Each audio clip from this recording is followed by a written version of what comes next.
Okay, so what do we got here is a probably 25% restored 1964 Hatteras 41-foot cabin cruiser.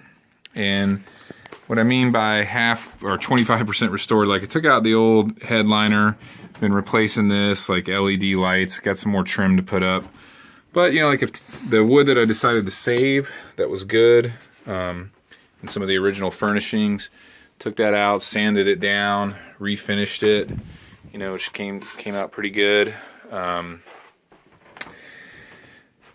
Cut new carpet for it, did a lot of painting and just cleaning up. Still have a lot more work to do. So you can see this thing's got a pretty cool galley.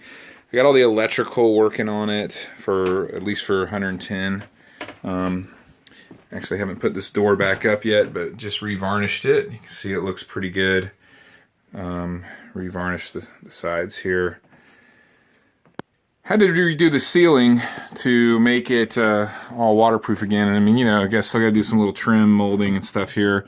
And the ceiling will be looking cool. Put in a new AC, got to trim around that. You know, it's got a lot of things that are original that still work, like all this track and everything, although you need new curtains, they're just dirty. Take a look at the forward berth here. Did put some new 12-volt stuff in here too to run pumps and everything. It's kind of like my tool room right now, but hey, this is a real old Hatteras. You know, again, I took this headliner out. That needs to be replaced, but fixed all the leaks that were up top here. It's just a cool forward berth. But there are new pumps in it. Put a new hot water heater in it. Redid the plumbing all in PEX. Actually does have a shower that works now.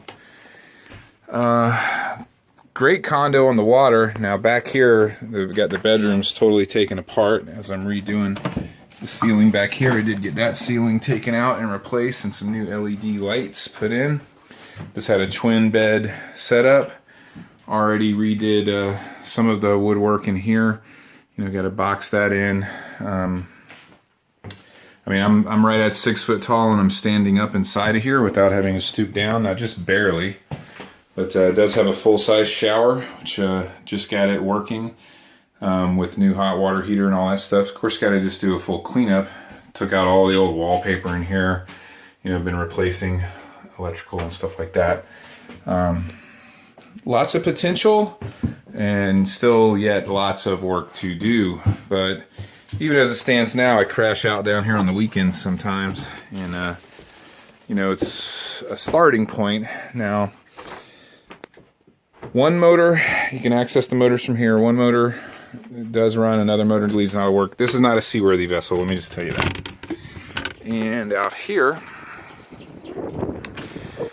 I took, this was all fabric top. I had to rip it all off because it was already messed up and holes in it in a lot of places. So kind of ready to redo that. This old wood would need to be redone. These old seats, although I do have all the pieces for it, but they would need to be rebuilt. Lots of work to do to make it anything other than a floating condo, but as you can see, all those areas right there, I really fixed every hole, so it's totally watertight now. Kind of walk down here.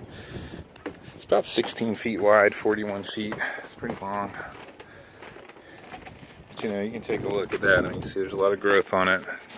It's gonna be up front with it.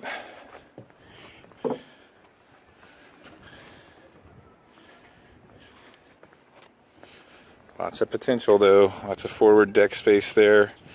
This was the first year that Hatteras in 1964 started doing fiberglass. And a lot of those early fiberglass boats have very thick hulls, so it is a nice thick hull. And this thing was out here during the last hurricane and fared very well. Was not rocking or bucking hardly at all. Little spotlights did too, so hey, it's rough, but for the price I'm selling it for, it's inexpensive. You know, honestly, it'd take $30K to make it seaworthy again with motors and doing the top and everything else, don't get me wrong. But for a lot less than that, it could be a cool cabin, like condo on the water, if you got a place for something like that. I'm going to continue to work on it and fix it up some while I still got it. So anyway, call me.